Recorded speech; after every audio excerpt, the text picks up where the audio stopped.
অসুস্থতায় কয়েকজনের মৃত্যুর পর ঠাকুরগাঁয়ের ওই এলাকা পরিদর্শন করেছেন সরকারের রোগতত্ত্ব, রোগ নিয়ন্ত্রণ ও গবেষণা বিভাগের বিশেষজ্ঞ দল। মঙ্গলবার তারা অজ্ঞাত রোগে আক্রান্তদের দেখতে রংপুর মেডিকেলে যান। আইইডিসিআর এর বিশেষজ্ঞ দলটি পরিস্থিতি পর্যবেক্ষণে সকালে জেলা প্রশাসক ও সিভিল সার্জনের সঙ্গে দেখা করে বালিয়াডাঙ্গির মরিচপাড়া গ্রামে যাচ্ছেন। এদিকে আতঙ্কে ঘরবাড়ি ছেড়ে অন্যত্র চলে যাচ্ছে অনেকেই। সার্বক্ষণিক চিকিৎসা দিতে ঘটনাস্থলে উপজেলা প্রশাসনের পক্ষ থেকে একটি মেডিকেল টিম বসানোর পাশাপাশি খোলা হয়েছে কন্ট্রোল রুম। ঝুঁকি মোকাবিলায় বিতরণ করা হচ্ছে বিশেষ মুখোশ।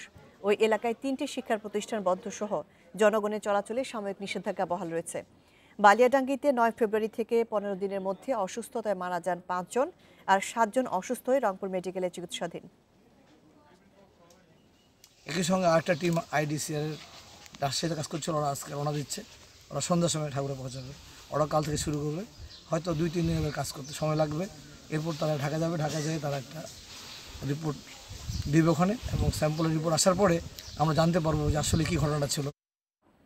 এ বিষয়ে আরও জানাতে এখন ঠাকুরগাঁও থেকে যোগ দেবেন সহকর্মী তানভীর হাসান। তানভীর, আইইডিসিআর এর বিশেষজ্ঞ দলটি রংপুর মেডিকেলে অজ্ঞাত রোগে আক্রান্তদের দেখে কি কি বলেছেন, তারা কি কি ধরনের নির্দেশনা দিয়েছেন এবং এই রোগের উপসর্গগুলো কি কি? জি, ধন্যবাদ।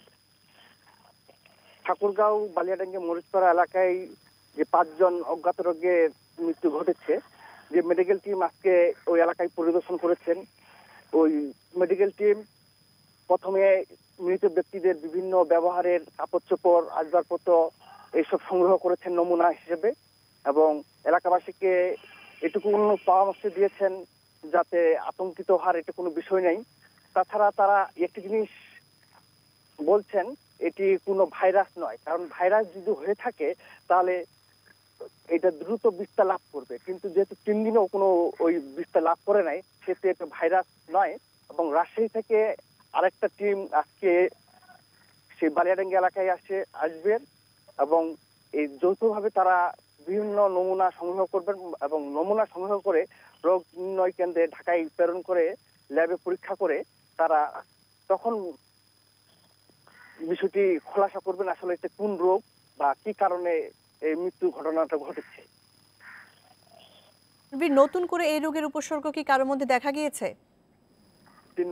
গত ৩ দিনের পর নতুন করে এই রোগের কোনো আর বিস্তার লাভ করে নাই বা কেউ আক্রান্ত হয় নাই, বা সিভিল সার্জন বা বিশেষজ্ঞ টিমের সদস্যরা জানিয়েছেন এই রোগে যারা আক্রান্ত হয় প্রাথমিকভাবে ধারণা করছেন তাদের শরীরে প্রচন্ড জ্বর এবং গলা ব্যথা এবং শরীর ব্যথা হয়, এবং ধীরে ধীরে তারা শেষ নিঃশ্বাস ত্যাগ করে। এইটুকু।